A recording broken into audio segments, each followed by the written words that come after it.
Let me say this real quick, man. There's a difference between when a man is looking to get to know you and when a narcissist is just mapping. And what I mean by mapping, we're going to break this all the way down. But what I mean by mapping is whenever, he's asking a lot of questions just so he can find out what he can use to later on hurt you or even break you.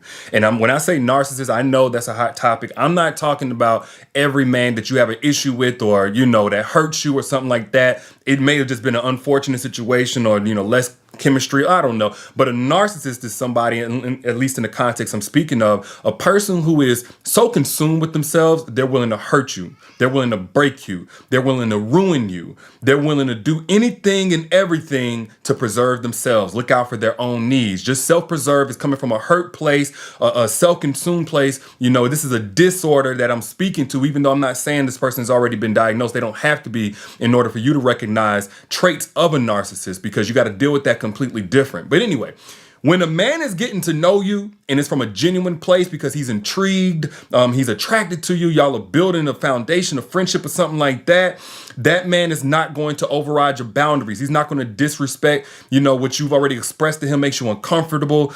He's going to take it at a certain pace. Your intuition won't be screaming at you saying something ain't right here.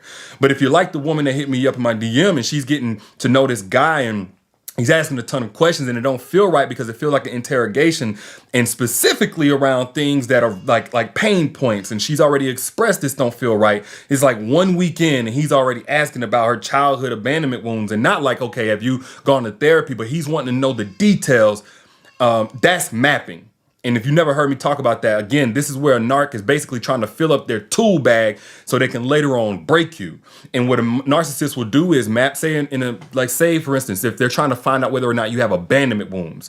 That's one of a narc's favorite things to leverage, abandonment wounds. Matter of fact, there was a woman that hit me up years ago. Her husband, he would pack his bags and leave them by the door or somewhere in the bedroom where she could see it, as a way of saying, like, I'm 1 foot out the door, because he knew that she had unhealed abandonment wounds. So anytime he didn't get sex for 2 or 3 days in a row, anytime that she raised his voice, it didn't matter what it was about. It may have been warranted. He would use that and, of course, manipulate and gaslight her, turn it around on her as, hey, you're not respecting me the way that I need to be respected. You're not talking to me. You act like you don't want me. You ain't wanting to, give me no head. You ain't willing to give me no sex, even though you're on your period, even though, you just had a baby 4 weeks ago, even though no, you acting like you don't want me. So I'm going to make sure I'm just ready to leave. He would do that as a way to control her.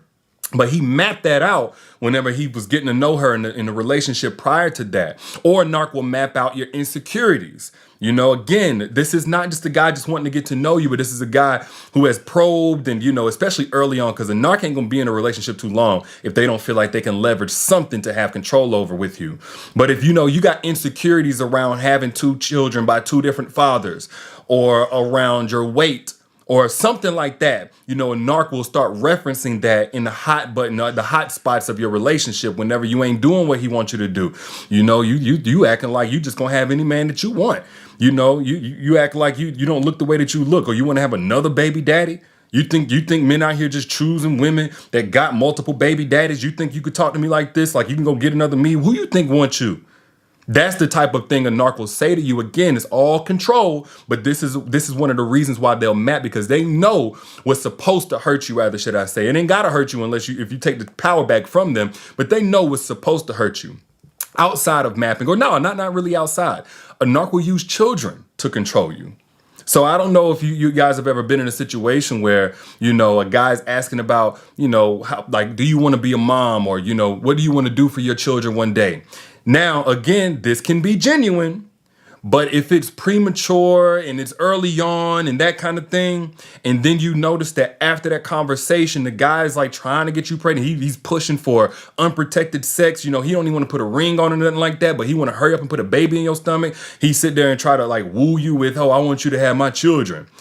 That man is likely mapping to see how important children are to you, so that later on he can leverage those children against you. And we know female narcissists will keep a man from his children intentionally as a way to hurt him and punish him for not, the relationship not working. But a male narcissist will kind of do the exact opposite. They'll use their absence as a way to hurt the mom. A narcissist knows that whenever he abandons the child, because the mom is, wanting to live her life or doesn't want him anymore or whatever. When he abandons the child, that typically puts the onus on the mom to have to explain that to the child and to have to look at that child in the eyes and know that that child is hurting. And, the question is she's the one who's responsible for this. Like a narcissist knows that. So what they'll do is they'll try to find women who are very serious about the part they're going to play in their child's life. Maybe you had abortions in the past, but this time, you're like, no more of that. I'm going to raise my children. It's the biggest regret of my life. A narc will map for those hurtful experiences around your childhood where you didn't get what you were supposed to get, or you want to break generational curses. Be very careful when a narc wants to put a baby in your stomach, basically, and it's before a real commitment. He dodges those types of conversations, but boy, as far as having unprotected sex, leaving it in, not being reluctant about a plan B condom and anything, like, yeah, more than likely he's looking to use that to control you. Another thing that a narc will map for, and not necessarily map for, but once they're in a relationship, they'll use to control you, is your friends, your family, not even your children, but your friends and your family. You'll see this when a narc wants to get close to your friends or, do something for your friends or your mom or your dad, give your brother a job opportunity or something they can snatch back from people around you as a way to turn people against you whenever the relationship is not going well, because he knows they're going to side with him. So if he has a close relationship with your friends or your mama or something like that, he can get you fussed at. He can basically get you rejected by those that you love the most by being close to them and making you seem like the bad guy.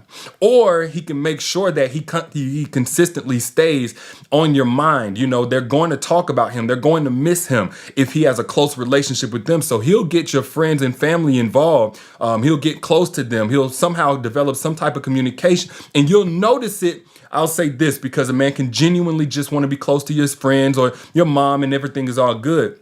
But if you notice that every time y'all get in an argument, you end up hearing it from your friend or your mama, a little details that you didn't tell them about what was going on, but rather he told them, more than likely, that's a narcissistic, manipulative move to control you. Now, again, he has, I call them flying monkeys, but he has people who are, willing to work for him in order to get to you.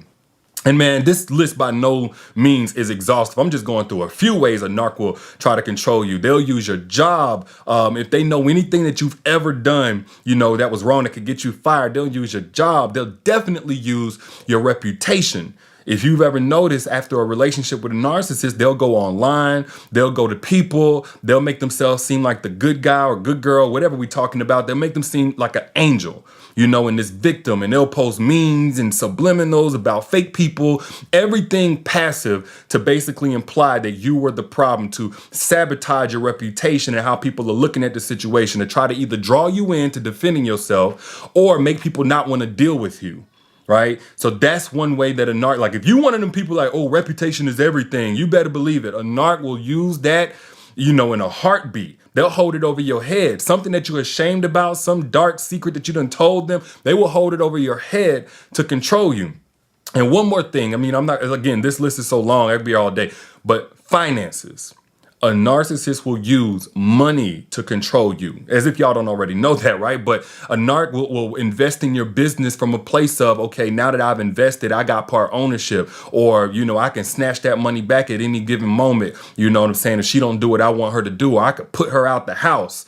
The car is in my name. I'll stop paying a car note. I've known several narcissistic situations where a guy will literally stop paying the car note so that the car intentionally gets repoed or the phone intentionally gets cut off or the eviction notice is there, but he already got another place set up for himself. And this wise, it's very important to not come into a relationship dependent, but with the capacity to be interdependent. That's when you're independent, but not to the point where you don't need no man and can't make room for no man, but you can be interdependent with a man. Like you got your own, but if he qualifies and if he's willing to build that trust and if he shows himself approved, you can let him play a valuable part in your life. And believe it or not, guys, there's some people, some guys and women, but there's some guys who are narcissistic in the way that they engage with a woman and they don't even know it. They don't intend to be it. They're just hurt or whatever. And I say this because I don't want you to look at this so black and white, like every narc is just this demon with horns. Sometimes it looks like a nice guy or just an okay guy, but he's kind of troubled.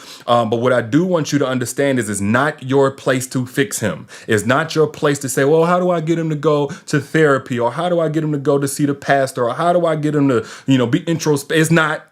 It's on you to save yourself. It's on you to put your gas mask on by putting your shoes on and getting the heck away from that guy who has these things to deal with. Because the best way to fix a narcissist is to not become one by getting ruined by that narcissist, because that could happen to you too. You get broken enough, you may go around leaving a trail of tears behind you because you're so self-consumed with how you got hurt. Now, what I advise is you get an evolved man who's already been there, done that, and they understand that narcissistic traits are just self-sabotage. Hurting people who only try to love you is just self-sabotage. It's not really protecting you. It's not preserving you. It's just ruining your only opportunity to be truly loved, because you're going to allow yourself to be used, or, allow relationships to be built on resentment and usage instead of love. And if you want to know more about getting a man who is evolved, if you feel like you're just running into a same pattern of guys, click the link down in the comments. You see that comment that's pinned right there? Click that link that you see pinned right there and get access to my free masterclass, Secrets to Making Evolved Men Crave You. And you don't have to go after them. They'll come after you. Over an hour, I drop gems for free. And over thousands at this point of women have already used these and seen results in the first 24 hours, attracting much higher quality guys in the character level than what they were attracting before. Secrets to Making Evolved Men Crave You. The link is right there. But moral of the story is this: be careful when a man is mapping and he's interrogating you and he's trying to get intel on how he can later break you, because it's not from a genuine place. It's from a place of trying to just, better know how he can hurt you. They say keep your friends close and your enemies closer. A narc knows the closer he gets, the more that he can hurt you. So beware. But that's it for now. If y'all got anything from this, share this right now in your timeline for somebody else who needs to be blessed with this information. And if you're in the market for an evolved man, click the link that's pinned right here. Secrets to Making Evolved Men Crave You, free masterclass, where I give you way more than I just gave you here on this live chat. I'll let y'all be good though. Peace.